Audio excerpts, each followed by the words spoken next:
On behalf of Antique Stock Broking, I would like to welcome all the participants in the earnings call of Raymond Limited.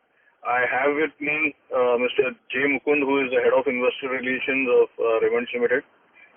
Without taking further time, I would like to hand over the call to Mr. Mukund. Over to Mukund. Thank you, Abhijit. Good evening, everyone, and thank you for joining us for 1Q FY21 earnings conference call. I hope all of you would have received a copy of our results presentation. I would like to urge you to go through this along with the disclaimer slide. Today we have with us Mr. Amit Agarwal, Group CFO, Mr. Vipin Agarwal, President Corporate, Mr. Ganesh Kumar, Chief Operating Officer, Lifestyle Business, Mr. Suman Saha, Chief Operating Officer, Branded Apparel Business, Mr. K. Mukundraj, CEO, Real Estate Business. I will now hand over the call to our Group CFO, Amit, who will give you the summary of the results before we open up for Q&A. Over to you, Amit. Thank you, Mukund. Good evening, ladies and gentlemen. These are testing times, and I hope you and your near and dear ones are safe. Thank you for joining us today on this earnings call to discuss our results of first quarter of fiscal 21. In the first quarter of fiscal 21, COVID-19 pandemic posed unprecedented challenges which impacted both domestic and global economies. In India, it led to a series of nationwide lockdowns which resulted in markets being closed, severe restrictions in movement, muted celebrations or limited gatherings, and postponement of summer wedding season.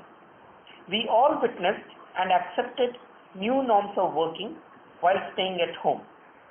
However, with the lockdown 3.0 and subsequent unlocks, various cities across various states started taking progressive steps to reignite the economy, and normal channels of trade, including retail outlets, started opening up.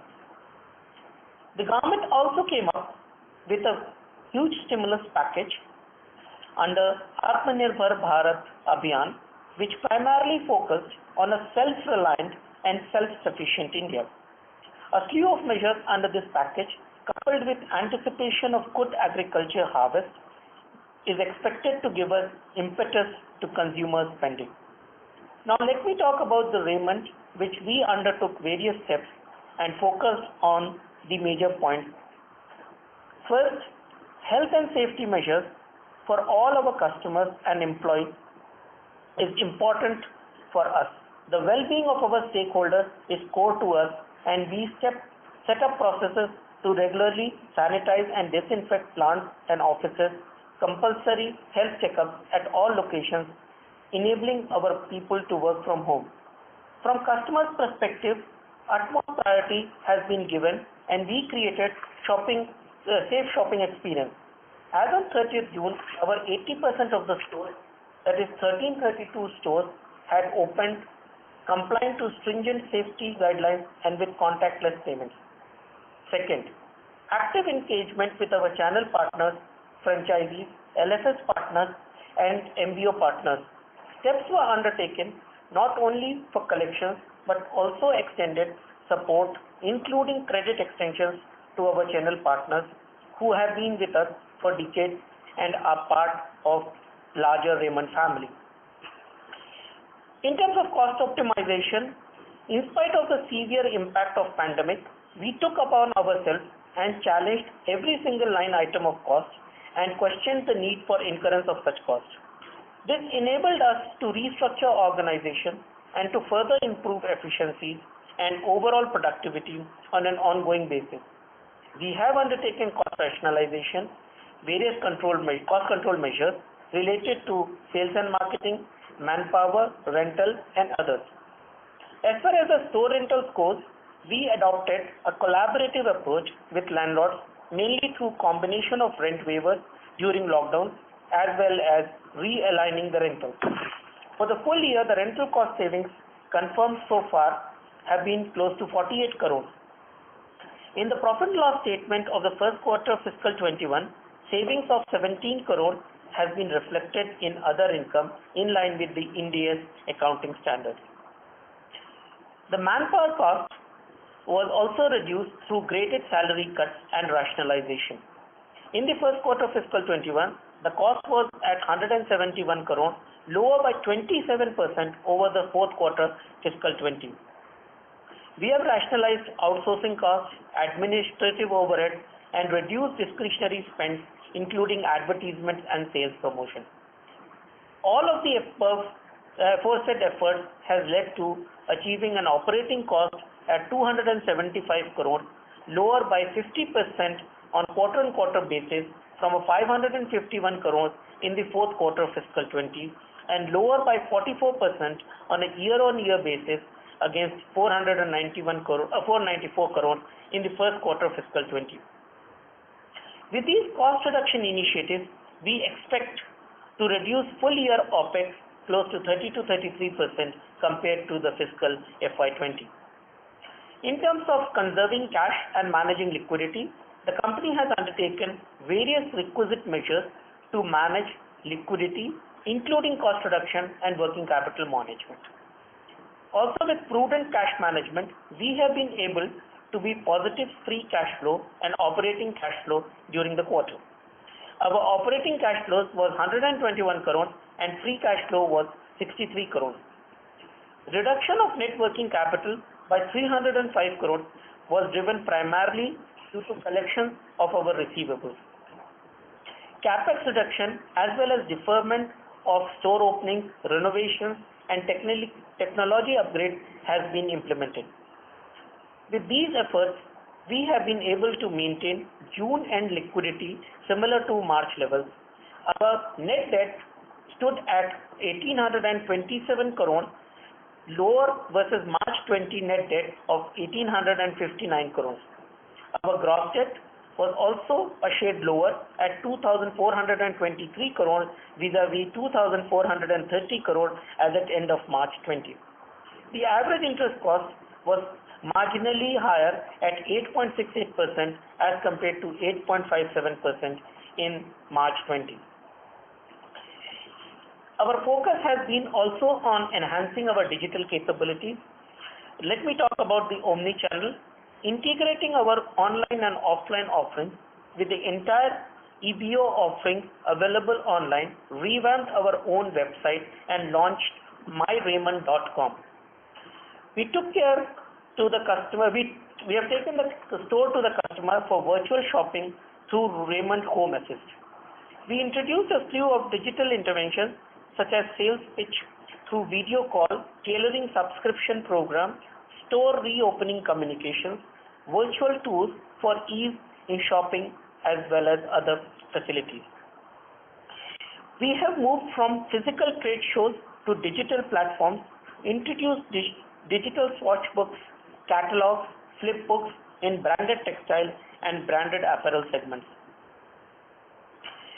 Now, we have also leveraged our capabilities and took go-to-market initiatives as we repurposed our garment factory to manufacture PPE products for the garment, hospitals and the corporate sectors. Our FMCG team was swift in identifying the need in the market for high-quality products in sanitizing and hygiene category and developed FMCG products such as hand cleansers, hand wash, high alcohol content cologne and floor cleaners and utilized our channel of distribution to achieve decent level of sales. Now let me talk about the quarterly financial performance. As we all are fully aware that Raymond has seamlessly transitioned to an Ind AS with effect from 1st April 2019. Now for ease of reference and comparison, consolidated and segment numbers for current year as well as previous years have been presented on post-Ind AS 116 basis. Our consolidated financials for the quarter is revenue stood at 222 crore with an EBITDA loss of 167 crore and resulting in a net loss of 242 crore. As per the Ind AS accounting, revenue and EBITDA include 17.4 crores on account of rent concessions recognized as other income on the basis of the MCA notification dated 24 July 2020. On Raymond standalone financials for the quarter reflected a revenue of 68 crore with an EBITDA loss of 92 crore, thereby a net loss of 119 crore. Now let me talk about our various segments. In terms of branded textile, as we are very well present across 630 cities through the 20,000 point of sale with adequate inventory available across our channel partners, which caters to practically every segment of the society. However, lockdown and related closure of markets and stores impacted our sales. Both primary and secondary sales were impacted due to these lockdowns, as still large buying in this segment is done through the brick and mortar trade. The wholesale channel, which was our key primary channel, was completely closed as the whole logistics was not operational during the lockdown phase. The retail channel was practically not open, and also with restrictions on weddings and celebrations, sales were severely impacted. In terms of our branded apparel, our segment, the retail channel's EBO store network, which has more or less equal presence in malls and high street stores, were regulated by local lockdowns, and most LFS counters, which are mostly present in malls, were not operational as well during the quarter. Our primary sales to trade partners were impacted as they were carrying adequate inventory. However, as due to lockdown and related closure of markets and point of sale, that is retail outlets, limited secondary sales also happened. Overall, there was limited sales through our EBO network due to lockdown, supported by sales through online and LFS networks. However, the reported sales is net of returns and credit notes, which is in the normal course of business. In terms of our garmenting segment, we have reported a net sales of 100 crores, led by significant contribution of over 50 crores from PPE, which we have been manufacturing and supplying to various government agencies, hospitals, corporates. Let me talk about the engineering business, where our tools and hardware segment, the production resumed from May onwards, and to mainly cater the service, the pending orders. About 50% of the revenue was from exports, mainly to LATAM and Africa. In auto component segment, the production resumed in May to service pending orders, mainly to service export orders in Europe.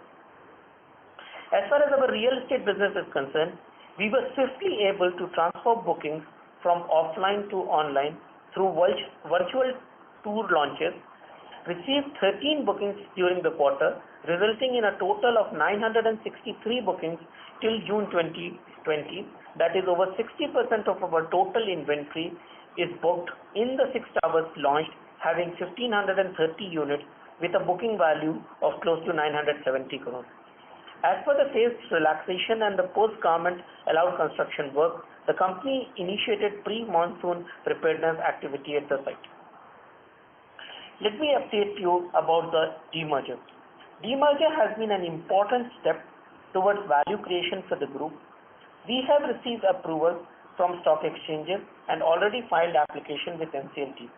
However, as the entire process requires regulatory approvals, which has been delayed due to closure of offices and government departments resulting from COVID-19 related lockdown.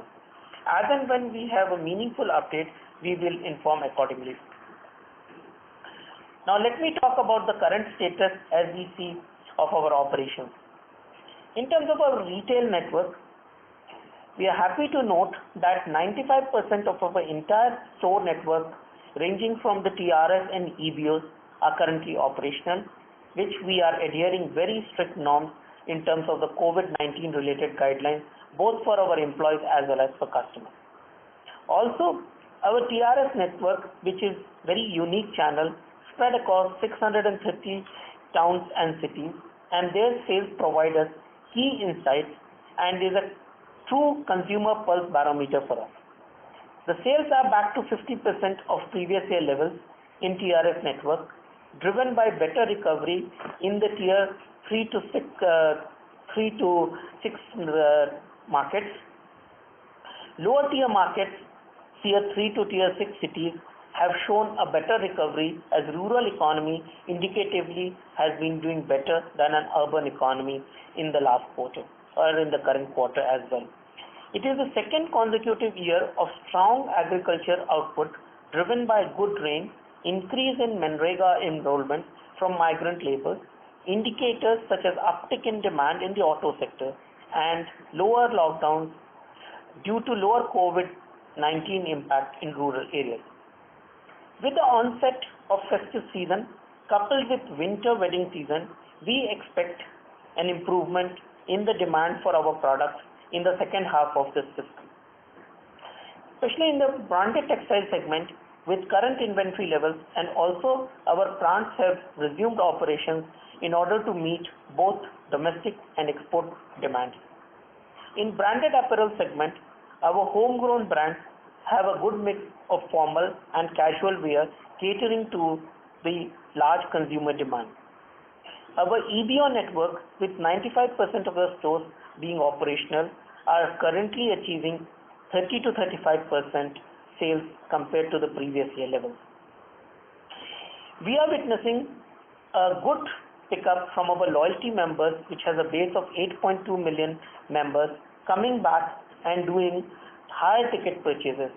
There has been an increase in average member spent along with the increase in the average transaction value as well. We expect the customer initiatives such as tailoring subscription program, garment exchange program, which has witnessed good response from customers post Pan-India launch in TRS network and enhanced omni-channel capabilities to help in driving sales. We have also recently launched an antiviral technology-based fabric called Vera Safe, which protects against bacteria and virus and is also anti-odor and sustainable. Let me talk about the exports, which is also a key segment for us, and how the markets are behaving. Global demand is recovering, especially Europe market has opened up. Also, as the clamor for the global manufacturing supply chain to move away from China is getting louder by the day, this is an opportune moment for India to emerge stronger as it seizes the opportunity to become the preferred manufacturing destination. We have witnessed some of our large B2B customers indicating and evaluating shift in supply chain from China, and we becoming sort of natural choice to them. We see a good development in our tools and hardware and auto components business from this perspective as well. Our tools and hardware business has recovered well both in the domestic and international markets and clocking revenue to the tune of 95% compared to the previous year level. In our auto components business, as the auto sector is reviving, the business is also operating around the 90% level compared to the previous year, led by primarily by the domestic demand. In the garmenting business, despite certain European and US retailers faced bankruptcy, our garmenting orders are not getting much impacted as our B2B customers business is operational, and being there, we as a preferred partner, we expect business continuity with them. The bulk and MTM orders for US, Japan and UK markets are gradually increasing. We expect to receive further orders on PPE for our India operations. We are also producing PPE, coverall and gown products in Ethiopia to the Ethiopian government and local hospitals. In terms of the real estate, to address the constraint caused by the lockdown pandemic, real estate business was quick to adapt digital enablers, and since June 2020, we have been offering virtual product walkthrough to our potential customers. The team has worked on strategies which include launch of developer bank subvention scheme to improve sales. In terms of construction, the 7th floor slab is in progress for tower A, B and C, while plinth is in the progress to the tower D. Construction work is picking up and we will further progress as well when the migrant labor is returning back to normalcy. In terms of liquidity, with the sales expected to improve in the second half of this fiscal festive season coupled with winter wedding season, cost optimization measures already undertaken, which is expected to reduce our cost by 30 to 33% on a full year basis. Our focused approach on working capital management and lower capex we expect to maintain adequate liquidity in the system. I reiterate, our utmost priority remains health and safety of our customers and employees, liquidity management, and cost optimization in the current post-COVID-19 scenario. We are laying a strong foundation in the current year to reap the benefits in the coming years. It is our passion for excellence that has propelled us to navigate numerous storms in our 95-year-old history. We are once again geared up to maneuver through the tough times with our renewed agility and our core strengths of manufacturing excellence, deep network penetration, strong channel partnerships, and strong brand recall. Thank you very much. Now we will be taking the questions. Thank you. Ladies and gentlemen, we will now begin with the question and answer session. Anyone wishing to ask a question may please press star and 1 on your touchtone telephone. If you wish to remove yourself from the question queue, you may press star and 2. Participants are requested to use handsets while asking a question. Ladies and gentlemen, we will wait for a moment while the question queue assembles.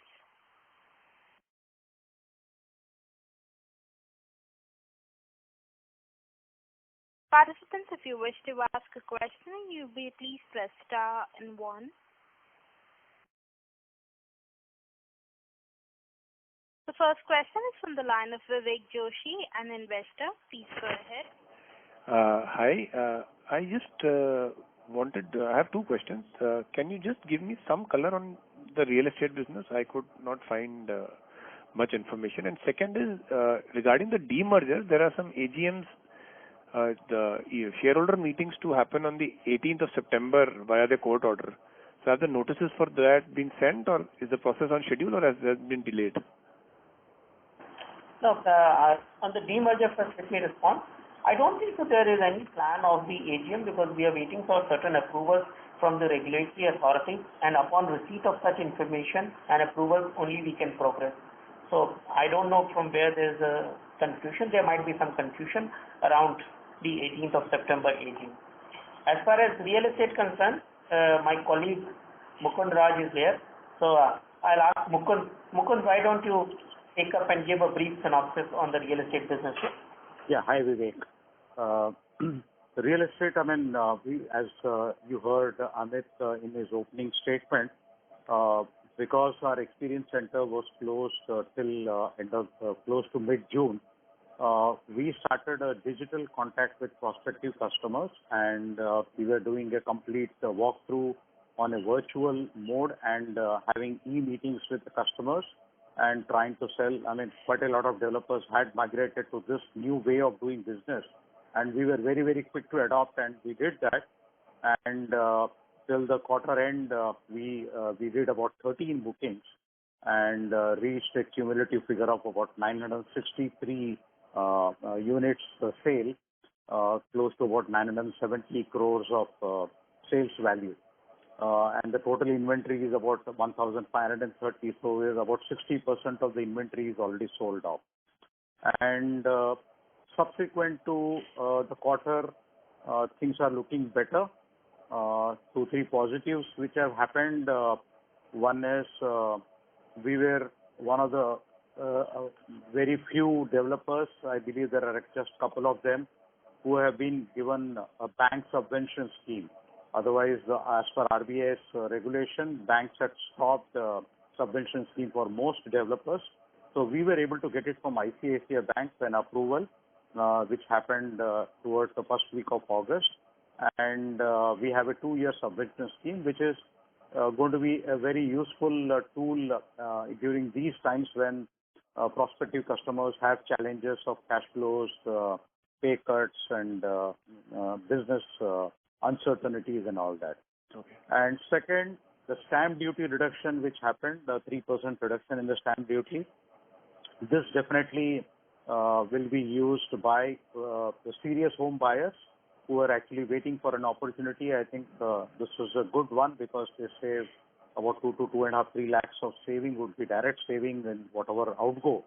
So we are seeing all these serious home buyers coming towards us, And in the last 1.5 months of this particular quarter, 2.5 months of the quarter, things are looking better. Definitely, walk-ins to the experience center have increased. People have started coming out of the home, though home is a very discretionary product. We are still seeing some interest coming in, both due to the stamp duty, whatever we have a subvention. Third, even the bank interest rates are on a low, home loan rates. So all these three are propelling some amount of a demand and interest. Things are looking better, and I think by the time we get into the festive season, a month from now, I think things should improve further. Construction has picked up a good pace. June we started with just about 40-45 labor, because you are aware the migrant labor had all gone back to their villages and towns, but they started coming back. We had to put in a lot of effort to bring the labor back, and now from a strength of 40, we have reached close to 500 labor strength now. Labor is strength. Construction is picked up, and we are at the 7th floor. In fact, we are completing the 7th floor today. So it's picked up pace. I think next month we should see the construction moving at a much brisker pace. So on both the fronts, we have done well. Collection, slight challenges because of the customers, again, job losses, pay cuts. But still, I think we have done pretty well with respect to collections. We have been able to collect substantial amount of money from our customers. So that's the position, Vivek. If anything specific beyond this you would like to know, just let me know. Yeah, sure. Yeah, just a small follow-up on the demerger. This is the NCLT order of the 6th of July 2020. Yeah. So basically what happens is, in this, there are certain COVID-related issues. Because of that, the meeting has been clearly postponed, and there are certain regulatory hurdles to be cleared. And that is why we are saying that once the COVID-19 impact gets solved and regulatory approvals are available, then we will have the meeting and follow through the process. So basically, this order has become contingent on some approvals. That's what I'm saying. So, yes. So this is with the NCLT or SEBI? Like, which approval are you waiting for right now? NCLT. So some further orders are needed despite this order. Yes. Oh, okay. So is it regarded to COVID or like general? Like, because no, in this order there's nothing contingent in this order. Because of the COVID, there are certain delays which needs to be completed. Okay. So this order has like been pushed back because of COVID, basically. Yes. So basically, you'll send a notice. Everything will happen in that order, right? Yes. We will obviously do the process. What is the timeline? Any update on like this 18 September is now expected when? Like, we will come back to you based on what is the latest information available. Okay. Thank you so much. Thank you. Bye. Thank you. We'll move on to the next question. That is on the line of Abhishek Jain from VP Wealth. Please go ahead. Good afternoon, sir. Actually, I have two questions. First question is on Ethiopia business. If you can throw some light on this, how the things are moving on. I've joined late, so if you have made any opening statement, so I'm extremely sorry. Second question, you're talking about job losses, and so are you facing some kind of cancellation because of this? Okay. As far as Ethiopia is concerned, as I mentioned very clearly, we are working well with the garmenting business, which we use the Ethiopia facility, as well as got a decent PPE order, so that we are supplying to the local Ethiopian authorities, the hospitals there. So we are working our way in the Ethiopia facility, mainly at this juncture, to supply to one customer in the US, as well as for the PPE supply. As far as the job losses is concerned, if you look at it, at this juncture, the economy is opening up, and we see very clearly, because of the festive demand coming up, we look at that demand recovery is going to happen. And the products of our raiment has been widely distributed across the country with our 20,000 point of sale. So people will come back in terms of the festive seasons and the wedding seasons to come and pick up our products. Okay, one more question, sir. Just a follow-up question on the same.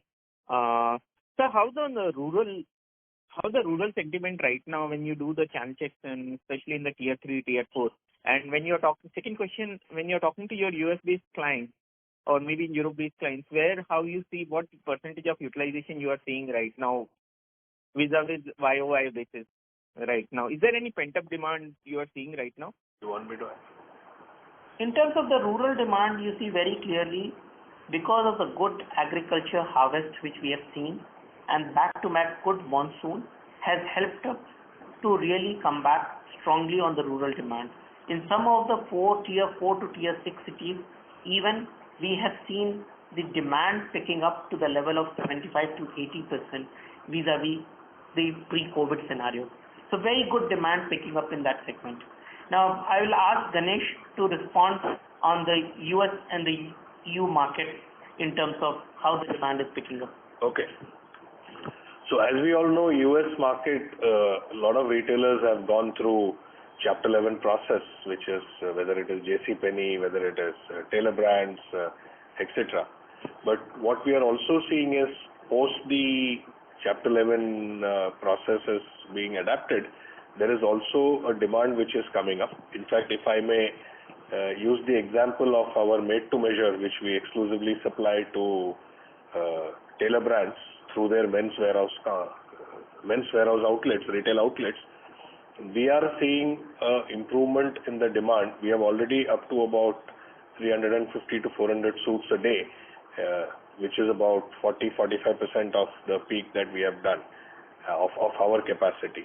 Similarly, we are also seeing certain demand which is coming up from the European suppliers and the Japanese suppliers. In fact, the Japanese customers have also started raising the demand with every passing week, and we are looking at business coming back. And what has also happened is that we have worked with a couple of the suppliers, and during this last 8 to 10 months period, we have been selected as one of their preferred strategic partners to supply the garmenting operations. That has enabled us to actually recover from some of the losses that we have seen out of the COVID situation. But how is the economy going? Everybody is trying to look at the recovery in a phased manner. What we see is, come December, there is also the Christmas and the New Year period where there could be some pent-up demand which will push us to make operate our plants on increased capacities. Thank you. Sir, just last follow-up question. How right now we have seen second wave of COVID-related wave in Europe. So do you see any slowdown again coming up after the pickup? Second question, this question is fine. Right now, it's if something else is there, I'll let you know. Okay. See, the second wave of COVID is basically coming across different parts of the world. But I think my view and the way what we are seeing from our customers is the government and the countries are better equipped to handle the second wave as compared to what they were when the first wave came in. So there could be a marginal temporary setbacks, but I think the demand would continue to go. Anyway, the demand levels have gone down so much that it is only has a upward moment as from here now. And are you getting benefited from anti-China sentiment from globally right now? Are you talking to you have any discussion with Japanese or maybe US-based suppliers? They want to have that second supply. So to answer to this question, we have identified about 18 partners around the world, and we are working closely with them. In fact, in the fashion space, there is a process which follows. Once we agree to partner, then we have to work on build a collection, submit the samples. They go through their own evaluation, and then comes the sample order and then the main order. So discussions have already been started with about 18 partners around the world, and we are hopeful that we will crack some opportunities with a few of them. Thank you, sir. Thank you, sir. Thank you. The next question is from the line of Umang Shah from Edelweiss. Please go ahead. Hi, sir. First of all, kudos to your understanding of the business in such short span of time. But sir, I have one basic question. So now that things are opening up, we are back to 85% of store levels opening up. what is our strategy going ahead to bring back the customers which are not shopping right now or who have started shopping, but how do we attract them? What are we looking at? So, no, thanks, Umang. Actually, if you look at it, what I mentioned was 95% of our stores are open. And look, the fundamental behind this is that our stores are so uniquely positioned across the country that people who want to buy a product will step up into a store. And I'll also give you an example that the kind of brand recall which we enjoy, practically it has become a household name in the country. If you want to make a wedding wear, it has to be a family out of Raymond which you would end up buying. So there were very clearly, even if somebody wants to pick up, previously one would go and pick up 4 shirts. Today maybe because of the income and everything, maybe he will go out and pick up 1 shirt or 2 shirts. And then he will choose to buy a particular branded product. And we are right there. You know, we are a typical India created homegrown brand. This is very, very phenomenal success with an unparalleled network which we have created. You want to add something? Yeah. Further, this is Ganesh here. Just to add a few things. Your question is very apt. What do we do to either rebuild the confidence of the customer, or how do we take the shop to the customer? So we have a series of programs that we operate in terms of, we have something called as virtual shopping, which we offer to our CRM network customers, where we actually enable the customer to go through the shop, the products, etc., through a video call, and then if necessary the concierge service follows up with taking some of the garments to the customers and then signing a deal. In fact, we did a deal yesterday in one of the market where a customer wanted to do a certain set of formal fabrics collection to be converted into suits, and a single order of about I think about 5 lakh rupees was something that we operated. Second, we also had we are doing something called as a garment exchange program, which is in collaboration with Goonj that we are operating. What we are trying to tell is that as a society, while some of us may be privileged to be able to afford new garments, etc., there is also a section of society in this period of time to whom we can take care of. So that is where the garment exchange program comes. We collect the garments, sterilize it, sanitize it, and then we pack it and distribute it through Goonj. Then we also have our online channel, which is myraymond.com, which I will urge each one of you to visit. It is a very interesting channel which is curated from the demands of the consumers at this point in time, and we have made it relevant to what we need, whether it is a work from home collection, or whether it is a Zoom party collection, or whether it is a loungewear collection, so that we can remain relevant to them, and we ship it through our partners. We have collaborations with a few partners who help us in the logistics services. So these are a few examples of what we are doing. There are many more that we continue to operate on. So, sir, just to a question over here. So, in August, I'm presuming that our garment exchange program had started, 15th August, if I remember right. Right. Post that, what is the traction that you're looking at? So, I'm sure that you would be looking at your sales daily.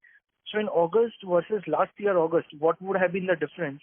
And for the upcoming season, that is maybe we can say marriage season or festive season, how are we planning to, up our game? Because we already have lost one season because of lockdown. Exactly. And we would have an inventory line for that. On top of it, we would be looking at another set of inventory for the upcoming season. So how are we planning to manage this? And if you can just give some color over there. Sure. So if you look at our August performance of the TRS stores, and because our TRS Raymond shop basically operates both the fabric and the garment together, we were somewhere at about 45% of 45 to 47% on an average of the previous year's August sale. Okay. But if you look at our exclusive outlets, which are mostly still located in malls, there we are at about 30 to 35%. Okay. Now, after the garment exchange program, what we are also seeing is we are seeing a big pickup, because in exchange of the garment, what we are offering is free tailoring service for a set of garment for them, and we are seeing an uptick which is happening. An interesting phenomena, and it is still to be tested post Sharad, is that during Sharad typically we look at sales numbers going down as compared to August average. That was our expectation. But the daily sales average actually has stood the ground and the test of times, and we are actually continuing with the same pre-Sharad average as well. So the hope is that the moment Sharad gets over, we have festive seasons coming across the country, there should be a positive uptake, and the sentiments will help us to improve the sales. On your inventory side, what we are very clearly looking at is, while we have various inventories, there is also a portion of inventory which is not exposed to the consumer. Those are the inventories which are fresh inventories, which will go along with our existing lots, and we will capture the demand. Okay. All right. And so, just sorry, one more last thing. So we are looking at, we are talking about tier 4 to tier 3 to tier 6 looking good. The revenue structure from there, or the sales from that portion of society is looking good. But historically, what has been the percentage to the overall revenue from tier 3 to tier 6? Yeah, you are absolutely right. In fact, tier 3 to tier 6, while it is a smaller segment of the business, about 30-35% of the overall revenue as compared to tier 1 to 3. However, in this period during the COVID times, while tier 1 to 3 were going through challenges of erratic lockdowns and demand not coming up, tier 3 to 6 were operating at a much better level.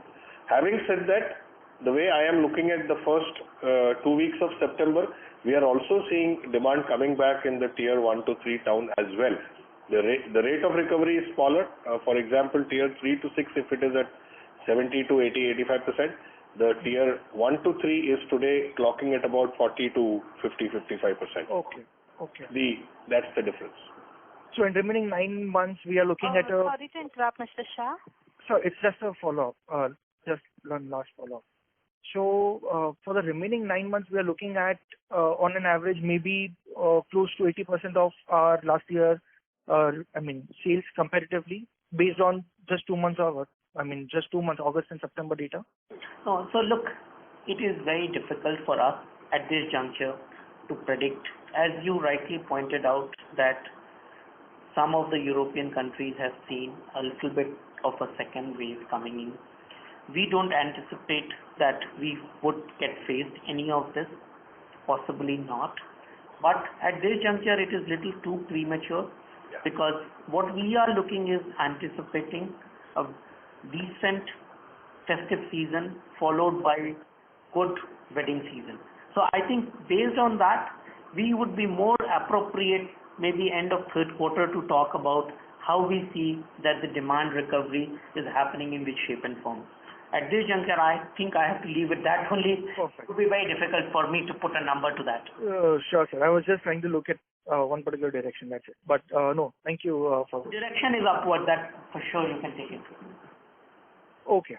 Thanks. Perfect. Thank you so much. Thank you. The next question is from the line of A.S. Harish from Genius Investment Advisors. Please go ahead. Yeah, I have 2 questions. First question is, when is the book closure date for issuing Raymond Limited Lifestyle Limited shares to the existing shareholders of Raymond Limited? And the second question is, the market cap of Raymond is around just 2,000 crores, and I can't believe this for a company with a very good brand and with 95 years of existence. So what is the strategy of the management to improve the shareholder value? That's all. Look, in terms of very clearly the shareholder value, we strongly believe the inherent core value of this business. You look at it, the kind of asset which this company has is phenomenal. In terms of, you saw the demonstration that the land bank which this company has is exceptionally in the most prominent area in the city of Thane. And we did a 20-acre sale which fetched us 700 crores, and we are still sitting with 80-acre clean and a 20-acre development which is happening as we speak today. Number two, if you look at it, the main lifestyle core business is a very strong brand, as you rightly pointed out, and the effort for our side is to demonstrate the performance on a go-forward basis, because at this juncture, you are a company which is a typical branded retail textile company. So one has seen the impact of the COVID significantly for this sector.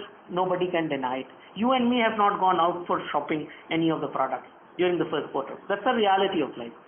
Are we going to sit all our life sitting at home? Answer is also no. So therefore it is very clear that we will come out, we will start having the shopping, we will engage ourselves into buying of products. So therefore I see very clearly that there is a strong fundamental of this company.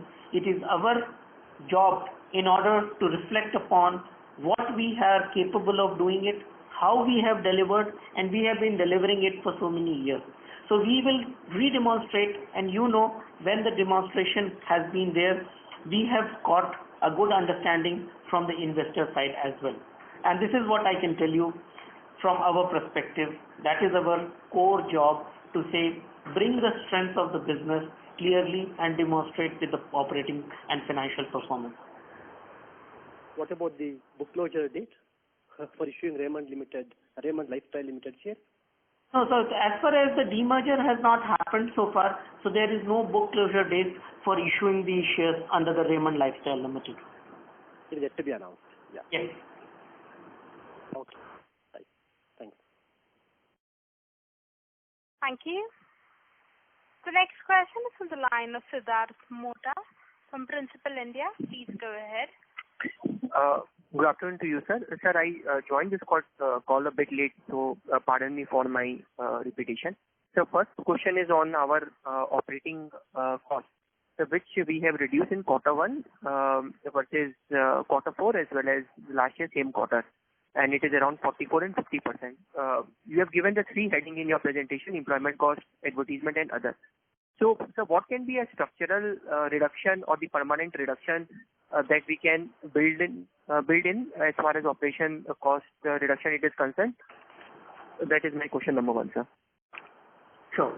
No, look, as I mentioned very clearly, the OPEX cost is something which we went through like a razor sharp focus and said we have identified every single line item. We will reduce the cost, whether it is really required, can we do without it. And obviously first quarter, when you have such a low revenue, some of the direct variable cost which sits in the OPEX cost is also not there. So a portion of this we have already given a clear understanding to all of you.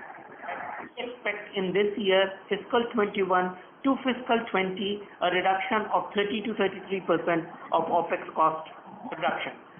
Very clearly, we see that this 30 to 33% from a year-to-year basis, based on a lower volume which we have seen in the quarter and a gradual recovery in the second and the third quarter and the fourth quarter, reflects about the direct variable cost sitting in the OPEX will be also lower.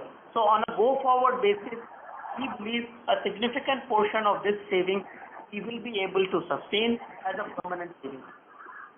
Okay. So you are saying that even one has to fast forward to might be 22, 23, when the situation will become more normal, a large portion of that cost, it would be a structural cost saving. Yes. Major portion would continue to be a structural cost saving, because we have gone through in depth. You know, there are certain rationalizations which has been done. So this is going to stay with us for some period of time. Okay. Correct. Sir, I know, sir, it is still, it can be a bit difficult to you answer, sir, but one can assume, sir, in between like 70 to 80 crore of a range, which is more of a structural cost reduction. I do understand that this particular range we can keep on revising as and when it goes, but as of now, that number looks quite reasonable, which is more of a structural reduction in the cost. Yeah, no, absolutely. So today, as I mentioned, 30 to 33% is a reduction in this year. Some part of it is variable, which will correct itself based on the volume changes. But some of the structural changes which we have done in terms of the level of renters, in terms of what called advertisement, some of the sales promotions, like we have moved to a digital way of doing a trade show vis-a-vis physical trade shows which used to cost money. So some of these fundamental changes are there which will enable us to continue to have the cost savings continuing for a long period of time. Correct. Sir, my second question is on this other segment, which is non-scheduled airlines and your associate company. Sir, year after year, both this segment it continue to show loss. So is there any specific reason why we are holding to those two segments? So look, it is a small business, and it is not right to say if some business has not done well, you just exit. There are some core things that you continue to do. You have participated into this. You continue to participate, and at the end of the day, you just cannot say I will exit if the business is not doing this. So you continue to operate. Maybe at some point of time, final call.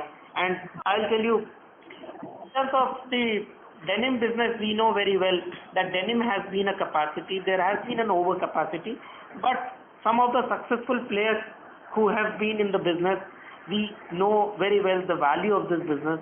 And at some point of time, it will get corrected. It's a market. So capacities go up, supplies go up, the demand is weaker, but at some point the correction happens. So we think that it cannot be taken as a very short-term vision to say that the denim may be not doing so well, but at some point of time we see a recovery back into this business. So my final question is on this MBO. If I have to just step back and see what has happened in quarter 3 and quarter 4, where we have taken a large corrective steps and which has impacted our EBITDA. But if I have to just see your 17, 18, 19 number, where Raymond was growing very fast in the MBO segment, and suddenly everything it got collapsed in couple of quarters. So it's very hard to understand that what went wrong, and in terms of write-off, whether it is revenue or it is EBITDA, it is quite large. And in the last 10 years, sir, our branded apparel, sir, we are simply struggling. Every year, sir, we are trying to just say that we are having 3 years goals, 5-year goals, but nothing is happening. It looks like, sir, our auto and the tool, it is more consistent and it is delivering a healthy EBITDA rather than branded apparel. So what are the steps, sir, that we are taking to rectify this branded apparel, or whether in short term and in long term, leave aside this FY21, sir. Is there any goal for us, or we are still just struggling or finding what to do, what not to do in case of branded apparel? Look, I'll tell you very simple. The businesses which we have, fundamentally, we have created these businesses, these brands, right from, these are our Indian-owned brands, the likes of the Park Avenue, Color Plus, Park, and so on and so forth. We clearly have a strategy, and certain businesses do go ups and downs, and we have seen there has been a growth, consistent growth in the revenue in the past few years. We have seen a dip because it was also a weaker economy which had come in the last year. That has led.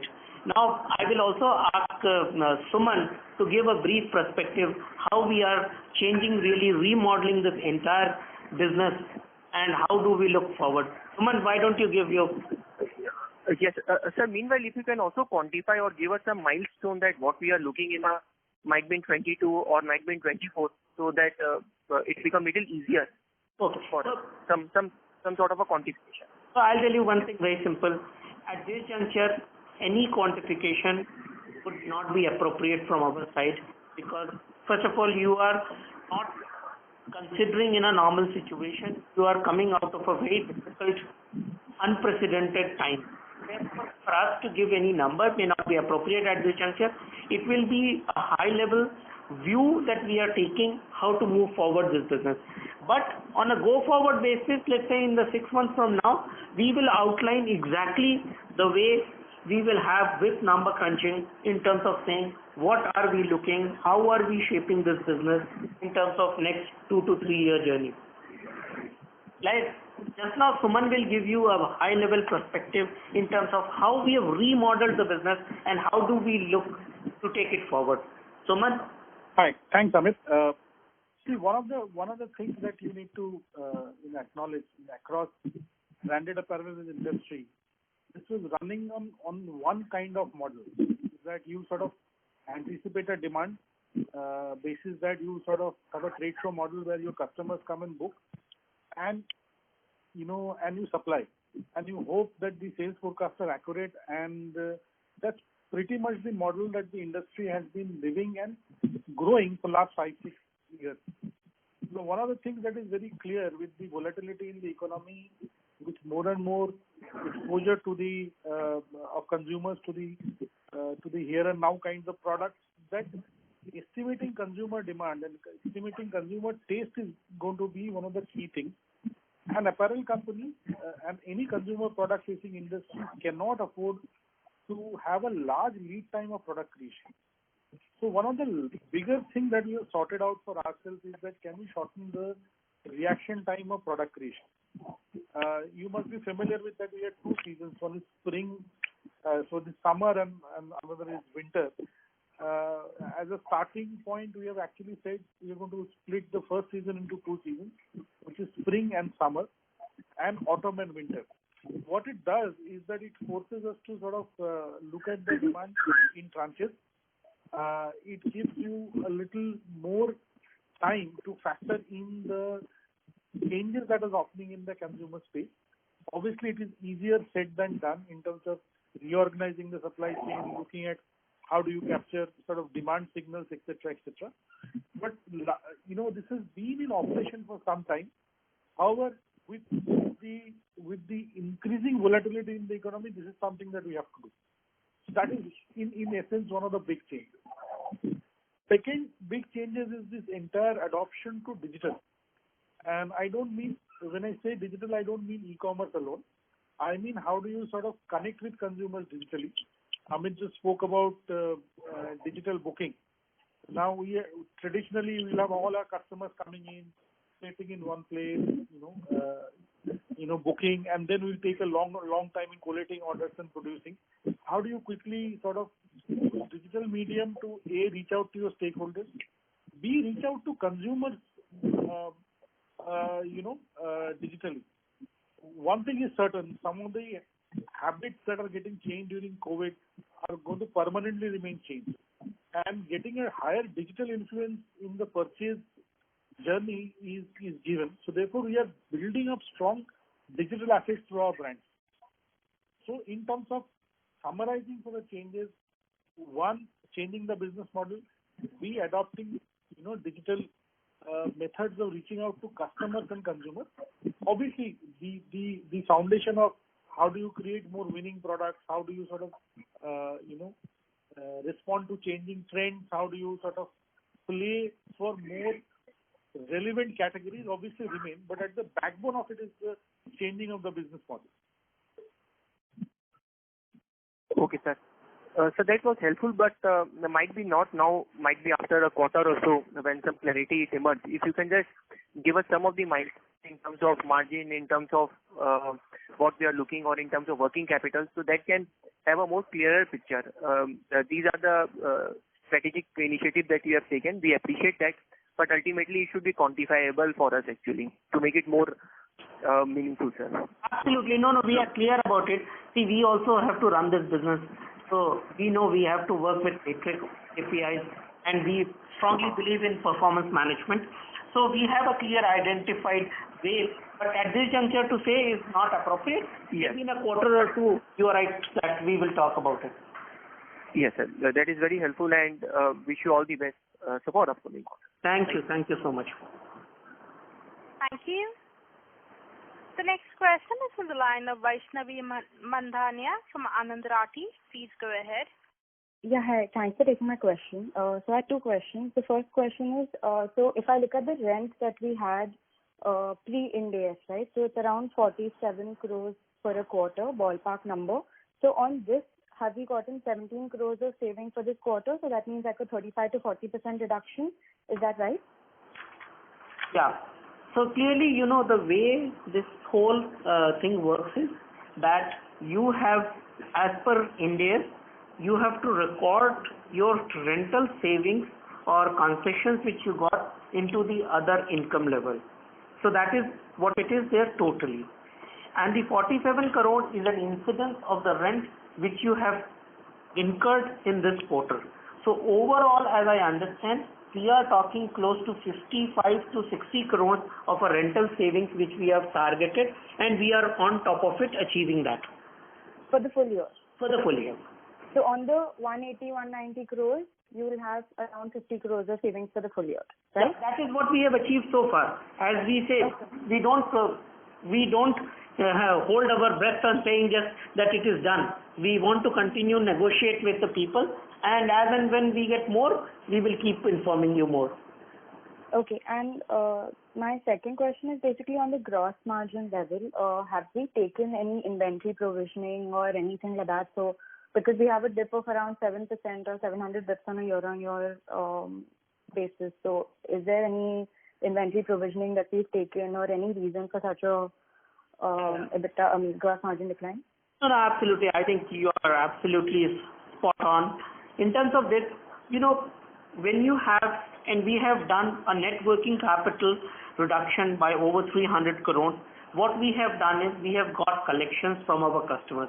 And in certain cases, you had to go out and give certain cash discounts to your customers, which is a normal part of the process. And that gets netted off from your revenue line item.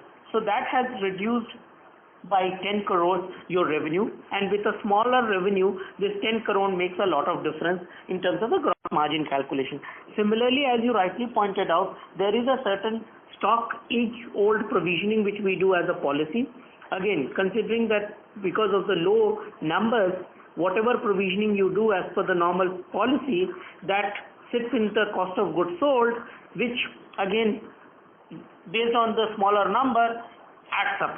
So therefore, these are the two reasons which impact your gross margin by 7%. Okay, fine. All right. Thank you. Thank you. Thank you. The next question is from the line of Kunal P., an investor. Please go ahead. Kunal, your line is unmuted. Please go ahead.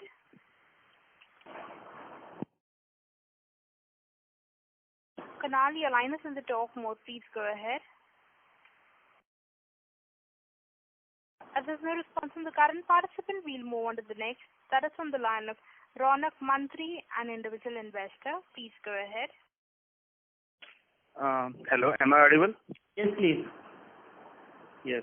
So I wanted to know, so what are the aspirations, like when can Raymond become a debt-free company? Even the biggest company in India, which is Reliance Industries, have become debt-free. Raymond is a well-known brand. Every Indian knows it. I think we are spending too much on interest cost. But if we can sell, as you rightly told that we sold 20 acres of land for 700 crores. If we sell the remaining, we can be debt-free. So what are the aspirations when we can become a debt-free company? No, I think it's a very good target to have, no doubt about it. But Ronak, you know and I know, can I sell in today's market 80 acre of land? How many people, I don't know, maybe I have to really count on finger, one or two I will get who would have the ability to pay 3,000 crore for this kind of a land. So look, the intent is very clear, as we have stated and demonstrated that by the sale of the land in the month of February, we have been able to reduce the debt, and very clear focus put us. If you see in our demonstration as well during the first quarter June, that we maintained our net debt level very similar to March level. We have maintained our liquidity as well, and rather improved the liquidity by end of June. So very clear focus has been in the company that we need to reduce the debt and keep the liquidity levels strong. And especially in these times, you look at it, in these times, if you are able to maintain almost approx 10% of your revenue as liquidity, which is a very strong proposition to have. And that is what Raymond has delivered very clearly. But cash flow generation, and we are not shy away from monetization of assets. It is very, very well reflected in the history of Raymond, and I'm very new to this. I'm sure you guys may be tracking it far longer than I have. I have been told that in the year 1999, at one block, we sold off our cement business, our chemicals business, and one other synthetics business, and at that point of time, we made our company once again at that point of time, almost like a debt-free company. So I think the journey is on. We have demonstrated it, and we are very much there and committed to demonstrate it once again. So whatever the cash flow we will be generating in the coming years, will it be used for repaying the debt? Because I think so, like 2 to 3 years ago, you had set up a linen plant in Amravati, which had costed like 250 to 300 crore, and where you were thinking of spending maybe like 500 to 1,000 crore. So is the capex cycle over and cash flow can be used for repaying the debt and making the balance sheet cleaner or thinner? Absolutely. There's no doubt the cash flow generations from the business will go towards a debt repayment. And very clearly, if you look at it, now Amravati plant, I'll give you one simple example. You see, things have to be looked at perspective. You as a strong brand company with a significant channel of distribution available to you, why would you miss out on an opportunity of a linen production? And I'll give you, for your context, that very recently linen yarn used to be having a duty element, but the linen fabric did not have any duty element when being imported out of China. In the last, I think a month or so back, we have heard that the Government of India has imposed a duty to the tune of $2.40 on duty per meter on the linen fabric. Overnight, that changes the economics of the this business. So therefore, it is very clear that the vision has been you have to grow, you have to play on their strengths, and the strength which the company has is a Raymond brand. Obviously, it helps us to grow the business. So therefore, long story short, very clearly, our focus is all the cash flow generations will be primarily used for a debt repayment. Yeah. Thanks a lot for the words of wisdom. Thank you. Thank you. The next question is from the line of Siddharth Mohta from Principal India. Please go ahead. Yes, sir. Sir, thanks once again.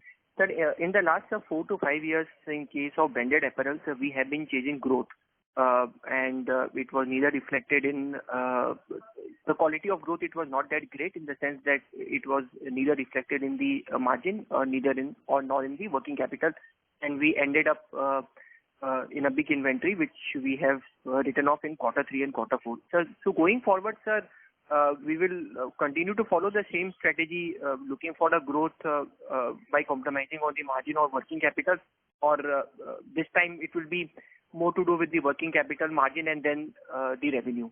So what will be the hierarchy of the importance? Yeah, so thank you for the question. It's very pertinent at this point in time. What we are looking at is how do we make this business sustainable, because we have also been seeing that over the last 5 to 8 years we have been going through a roller coaster. There's been a lot of learnings, but today we are focusing on sustainable profitability of the business, and growth will be driven by sustainable profitability.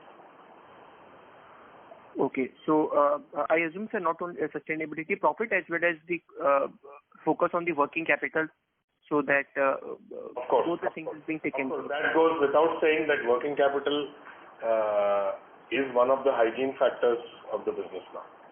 We are very focused very clearly how to look at every business in terms of cost as well as working capital management and liquidity. Very, very clear focus, and that is very well demonstrated if you see that the company has been able to reduce the fixed cost, operating cost by 50% compared to the fourth quarter. That shows that there is a way where you can do and achieve this. Similar focus has been on the working capital. So I think our focus as an overall, as a Raymond Group, will continue to be on these core areas. Sir, you are answering this or you are saying this particular thing because external scenario it is a bit tough, and we assume that might be in FY 20 to 23 when things had become a bit normal. So we will again relax our working capital terms condition. We will again compromise on the margin. Now we have to do because the things are a bit tough. But when the things it will improve, so we will compromise on those two aspects, which today we are not compromising, whether it is cost, working capital, or on the margin. No, I don't think so, because I would think that it is a very sweeping statement, so to speak, that one has made in terms of saying that we would go back to a situation where we would compromise. You see, you have to understand, these businesses, I'll give you a simple answer on my fabric business. A fabric inventory at our TRS store really appreciates, and the people are happy enough to keep that inventory because they know that these inventory is going to appreciate. And it is also the range. It is a fashion business. It is not a commodity business where you can manage with a very low inventory level, because you and me, if you have to go to a store to pick up a fabric, we would like to see 10, 20, 30, 50 fabrics and then make a decide whether I want to purchase or I don't want to purchase. And the likings of every individual is different. So therefore, it is very important to find a right balance between a working capital management as well as cost efficiency. So we are very clear that we have charted out a program that this is the way to move forward with a tight control on the cost as well as on the working capital management. Okay, so that was very helpful. Sir, a couple of more questions. Sir, in case of Ethiopia, where we are ramping up our operation, so but at the same time we are making loss. So if you can just tell us the trajectory where we should be looking Ethiopia in might be in 21 and 22, and similarly for UCO Denim, where again we are having a loss of like 34-35 crores. So how we should be looking about this division? So look, as far as Ethiopia is concerned, as I mentioned to you, our clear desire is to improve the utilization of these facilities to cater to the market, especially in the Europe and North America. And we see with the kind of relationships which we have built upon. Second thing, we should also see that today there is a bit of anti-China, so to speak.